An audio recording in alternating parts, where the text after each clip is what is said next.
네, 안녕하세요. 상권분석가 박대영입니다. 수익형 부동산 투자 강의를 한양대학교에서 오래 했고, 이제 소상공인진흥공단이라든가 이런 곳에 이제 그 상권분석 연구 용역을 오래 했습니다. 우리가 투자를 할 때요, 주식을 투자를 하든 부동산 투자를 하든 이 사이클을 겪게 되는데요. 5단계를 걸치게 됩니다. 처음에 이제 정보 취득을 하겠죠. 2차 전지가 주가 뜬대. 우리나라가 최고래. 하면서 이제 정보 취득을 하는 부동산 같은 경우는 뭐 호남 철도가 개발이 된대. 도로가 신도로 그 송파 양평 뭐 고속도로가 생긴대. 이런 도로 개발 계획. 재건축 재개발 뉴타운이 생긴대. 신도시가 생긴대. 이런 개발 정보들이 있겠죠. 이 정보를 취득하는 단계가 있고요. 그 다음은 이제 매입을 하는 단계죠.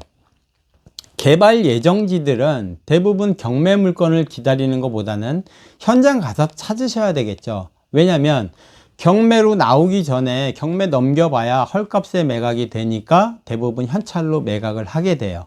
그래서 그 개발 예정지 같은 경우는 현찰로 매입을 하시는 게 사실은 맞고요. 일반적으로 우리가 그냥 투자를 할 때에는 세입자가 있는 것들을 이제 투자를 하거나 이럴 때에는 경매를 통해서 투자를 하는 게 상당히 유리합니다. 특히 경매를 통해서 수익을 극대화시킬 수 있는 제일 좋은 거는 토지죠. 토지. 남들이 접근하기 어려울수록 매력이 있다고 보시면 돼요. 토지도 지방에 있는 임야, 평수 큰 것들, 특히 맹지 같은 것들, 이러한 것들을 잘 풀 수 있는 것들이 가장 좋고요. 그 다음으로 제가 또 권할 수 있는 것이 뭐냐면은 상가입니다. 상가 같은 경우는 사실 분양을 받아서 수익을 많이 낼 수 있어요.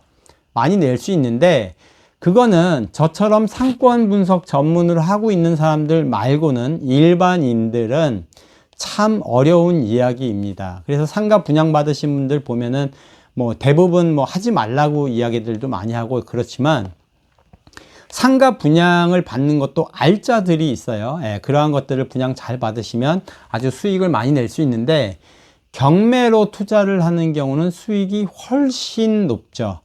그렇기 때문에 상가 같은 경우는 저는 이제 경공매를 통해서 매입을 하시라고 권해드립니다. 자, 그 다음에 이제 운용하는 단계입니다. 내가 이제 토지를 매입을 해서 여기에다가 원룸을 지을까, 상가를 지을까, 오피스텔을 지을까, 아니면은 뭐 상가를 경매를 받아서 여기다 식당으로 세를 놓을까, 내가 직영을 할까, 어떻게 운용을 할까, 이 운용하는 단계가 있는데요. 이 상업시설 같은 경우는 상가는 이 운용 단계가 가장 중요합니다. 사실 내가 경매로 싸게 나와 있어요. 근데 그 경매 물건을 세를 100만 원 확실하게 받을 수 있다면 누가 그걸 안 사겠어요? 수익률이 높은 편이라면 다 사겠죠. 근데 투자를 하지 못하는 경우는 세가 지금 나가 있질 않아요. 금액만 싸게 나와 있습니다. 그렇다면 그걸 투자를 못하죠. 자, 근데 이걸 한번 바꿔서 생각을 해봐요. 치킨오프를 10년 동안 한 사람이에요. 치킨 배달점을. 근데 치킨오프 할 자리가 경매가 나왔습니다. 그러면 이 사람 같은 경우는 내가 치킨오프를 할 자리를 찾으니까 확실하게 할 수 있어요. 내가 하면 되니까. 된다, 안 된다를 볼 수가 있는 거죠. 그러니까 운용 능력이 있는 거예요. 운용 능력이 있는 분들, 특히 이 강의를 보시는 분 중에서 창업을 하시는 분들이라든가 점포 창업에 관심이 있는 분들, 내가 지금 가게를 운영을 하고 있다, 이런 분들은 무조건 상가 경매에 관심을 가지셔야 돼요. 상가 경매를 하려면 내가 돈이 많이 들지 않느냐? 3억짜리 경매로 사도요, 경락잔금 대출이 80%가 나옵니다. 요즘 금리 기준으로 4.5% 정도예요. 잘 계산해 보시면 임대료를 내나 이자를 내나 거의 비슷해요. 대신 부동산은 가치가 계속 오르잖아요. 그리고 세입자이다 보니까는 뭐 쫓겨날 일 없고, 그래서 상가 경매를 적극적으로 권해드립니다. 그리고 이제 매도를 하고 정산을 하면은 한 사이클이 끝나는 것입니다. 수익형 부동산에서는 이런 정보를 취득을 하는 것도 중요한데, 정보 취득하는 거에서는 그냥 개발, 교통 개발 계획 정도만 알으시면 돼요. 뭐 도시 기본 계획, 앞으로 20년 뒤에 여기가 도시가 됩니다. 그런 거 필요 없어요. 토지 투자하시는 분들이 보는 거예요. 이 상가라든가 수익형 부동산 투자를 하시는 분은 차라리 지금 당장 여기에 백화점이 들어오는데 이게 제일 중요해요. 큰 건물이 들어오는데 이게 제일 중요합니다. 그래서 그런 정보 취득을 하는 것과 매입하는 방법, 운용하는 방법, 요거를 주로 학습을 하시면 되겠습니다. 경매를 적극 권해드립니다. 자, 상권 투자, 이제 상가 투자라든가 이런 경매 투자를 제가 안내를 해 드리다 보면 대부분 이제 제일 좋은 자리들은 이제 앞으로 좋아지는 곳들이죠. 지금 이제 그 임대가 잘 나가고 하는 것보다 사실 수익형 부동산 같은 경우는 한 5년 정도 좀 바라보고 투자를 하는 것이 중요합니다. 왜냐하면 뭐 최근에 너무 상권들이 많이 변화하고 있는데요. 코로나 때문에도 그렇고 임대료가 너무 많이 상승을 하다 보니까 상권들이 몰락하는 곳들도 많이 나오죠. 특히 가로수길이라든가 이러한 곳들이 많이 성장을 했다가 많이 지금 몰락을 했는데요. 경리단길이라든가 이러한 곳들이 이러한 상권들은 큰 특징이 있죠. 특징이 사람들이 이제 임대료가 너무 많이 오른다는 것도 있지만 그보다도 더 중요한 특징이 뭐냐면 상주 인구가 아니라는 특징 하나 하고요. 그러니까 어디서 찾아오는 거예요. 그런 상권들, 가로수길이라든가 경리단길이 마찬가지죠. 두 번째는 주 수요층의 연령대가 낮다라는 특징이 있습니다. 주 수요층의 연령대가 낮다라는 건 어떤 특징이 있냐면요. 똑같은 음식이라고 하더라도 피자라든가 햄버거라든가 아이들이 먹는 간식류 같은 경우는 아이들이 금세 실증을 내요. 다시 말씀드리면 살아남을 수 있는 길은 피자라든가 햄버거라든가 치킨, 주 수요층의 연령대가 낮은 타겟을 두고 있다면 신메뉴 개발만이 살아남을 수 있는 길이에요. 그러니까 신메뉴 개발을 계속 하셔야 됩니다. 신메뉴가 멈추는 순간 그 손님은 가지 않아요. 나이 드신 분들은 설렁탕 맛이 변하지 않아야 가지만 주 수요층의 연령대가 낮은 상품들은 상품이 바뀌어야 갑니다. 맛이 새로워야 가요. 거리도 마찬가지입니다. 옛날 그대로인 상권, 구닥다리 상권이라 해서 안 가요. 왜? 새로 사진 찍을 필요가 없잖아요. 남들이 많이 다 사진 찍어서 올려놨는데 내가 뭐하러 거기 가서 사진을 찍어서 또 올리고 앉았겠어요. 노인네 소리나 듣죠. 그러니까는 새로운 곳을 계속 발굴하고 찾아가고 이런 습성이 있어요. 다시 말씀드리자면 내가 상가 투자를 하는데 그곳이 상당히 활성화가 잘 되어 있습니다. 주 수요층의 연령대가 많은 곳이에요. 그것도 더군다나 그곳의 상주 인구가 아니라 강남역 같은 경우는 그곳의 학원이라든가 대학, 지방대학에서 강남역에서 내리는 그런 상주 인구들이 많이 있잖아요. 그 업무 시설에 근무를 한다거나 대중교통 이용 목적이라든가 이런 것이 있지만 가로수길이나 경리단길이나 이런 주 수요층의 연령대가 낮은 곳들은 찾아가는 곳들이잖아요. 거기를 지나쳐서 어디를 가는 게 아니에요. 가로수길 지나면 뭐 있대요? 고수부지? 압구정역?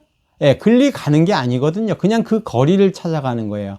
이런 상권들은 상당히 유동적이기 때문에 그 상권 투자를 하실 때 좀 잘 투자를 하셔야 돼요. 그리고 또 한 가지가 이제 서울 수도권뿐만 아니라 전국의 재건축, 재개발, 뉴타운 개발, 역, 뭐 이러한 것들이 개발을 많이 하죠. GTX라든가 전철, 호남선이라든가 이런 도로라든가 철도 개발 계획들이 많이 잡혀 있습니다. 이런 개발 계획들이 있을 때마다 임대료는 많이 변화하고요. 지가도 많이 변화를 하게 됩니다. 이 상권 변화에 대한 강의가 제 주가 될 것인데요. 그 첫 번째로 뉴타운 및 재건축 재개발에 대한 걸 설명을 드리겠습니다. 자, 이미 다 지나간 이야기이죠. 은평 뉴타운입니다. 이제 여러분들이 물론 이제 이 강의는 은평 뉴타운이 생기기 전에 제가 했던 강의이기 때문에 지도상에 은평 뉴타운이 없을 때예요. 자, 은평 뉴타운이 없다가 들어옵니다. 구파발역 일대에 맨 뭐 산 등산 가는 사람들이라든가 이런 거밖에 없었어요. 근데 뉴타운이 딱 생깁니다. 뉴타운이 들어오면 이 지역 상권이 어떻게 변화하는지를 우리가 이해할 필요가 있습니다. 자, 은평 뉴타운이 들어오면 기존 재래 상권, 연신내역 상권이라든가 주변에 불광역 상권이 있죠. 연신내역 상권은 수요층의 연령대가 낮은 소비층들이 많이 모이는 유흥 상권으로 형성이 되어 있고요. 불광역 상권은 등산객들 위주로 먹자골목이 형성되어 있는 그런 상권입니다. 자, 구파발역에 은평 뉴타운이 생기게 되면 일단 재래상권인 재래시장이 있는 연신내역 상권 같은 경우는 생활 밀착형 업종, 다시 말씀드리자면 마트라든가 병의원이라든가 학원이라든가 이러한 것들이 주차 여건이 안 좋죠.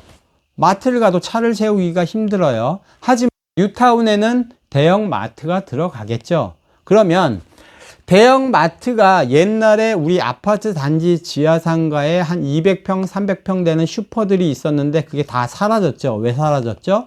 이마트라든가 큰 할인 마트들이 생기니까 동네에 있는 그 아파트 단지 지하상가들이 다 몰락한 거예요.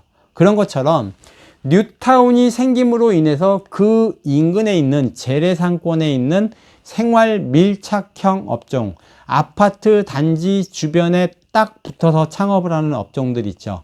그 업종들은 뉴타운 근처로 많이 이동을 하게 됩니다. 경쟁력이 강하게 되어 있어요. 그럼 당연히 생활 밀착형 업종들은 연신내역에 있는 것보다 구파발역으로 많이 이동을 하게 되겠죠. 자, 그러면 연신내역은 다 나빠지느냐? 그렇지가 않죠. 연신내역 같은 경우는 은평 뉴타운이 생기기 전에 제가 막 거풀 물면서 말씀을 드렸었는데요. 연신내역 상권은 이로 인해서 상권이 확장을 하게 됩니다. 어떻게 확장을 하느냐? 은평 뉴타운에 못 들어가는 업종을 생각하면 돼요. 어떤 상권이 새로 개발이 된다, 뉴타운이다, 법조타운이다, 무엇이 생긴다 하면 그곳에 못 들어가는 업종을 생각하시면 돼요. 대표적인 게 뭘까요? 뉴타운 안에 못 들어가요? 모텔, 나이트클럽, 룸사롱 이러한 것들 못 들어가잖아요. 유흥업이 못 들어갑니다. 그러면 은평 뉴타운에 있는 사람들도 유흥업을 가는 사람들이 있겠죠. 그 사람들은 연신내역으로 가게 됩니다. 그렇게 되겠죠. 그러니까 다시 말씀드리면 뉴타운이 생김으로 인해서 그곳의 상권이 생활 밀착형 업종이 강해질 것이기 때문에 이 연신내역에 있는 재래상권에 있는 재래시장이라든가 이러한 것들이 위축이 될 수밖에 없어요. 대신 연신내역 상권은 뭐가 성장을 해요? 유흥업이라든가 젊은 청춘들이 막 몰려서 노는 게 더 활성화가 되게 되어 있습니다. 그렇다 보니까 상권이 빠르게 성장을 하겠죠. 이러한 곳들이 기존의 상권 제일 끝자락 가게였다가 주택인 자리, 요 자리들이 나중에 상가로 바뀌는 자리들이에요.